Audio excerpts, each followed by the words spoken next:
I bounced around, did several different things, but along the way wound up in the information security arena.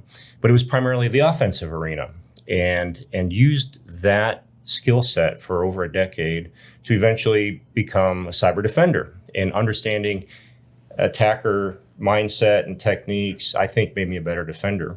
And so after about 24 years in the military, I retired over a decade ago. Yeah. Which is hard to believe. It goes quick. That is. Worked in Wall Street for a while, working with the U.S. government on how do we defend our critical infrastructure from a catastrophic attack. And that was absolutely a thrilling time. Deep policy, very strategic thinking, and eventually moved in to be CISO of a financial services firm. And I just retired about 5 months ago after being CISO of a very large healthcare firm, and absolutely loved it. So when you really wrap that up, it's a combination of offensive cyber, defensive cyber. But I think the really important part is through all of that, anything from small to very large team leadership. Yeah. That was developed over years. And when you put it together, I think that's my background. Yeah, I mean, I think that's an amazing background. And you also flew planes.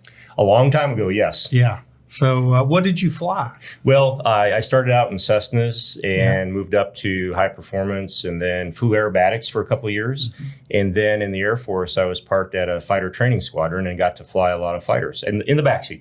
But it was still logged time and learned a lot. And it's interesting that also defines part of how I work as a CISO. When you look at flying a plane, a lot of it is risk management. The mechanics of takeoff, go to your going, and land is not as hard as you'd think. Most of what you're doing is, well, what happens if something goes wrong?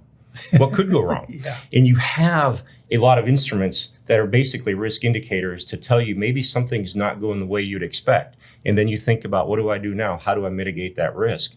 And that is almost how you work as a CISO. And what I see is artificial intelligence now brings unique risks, but the framework or the structure to govern those risks, there's a lot of parallels. And so when I'm thinking about the role of the CISO and the role of AI governance, I think there's a lot of parallels that can be made.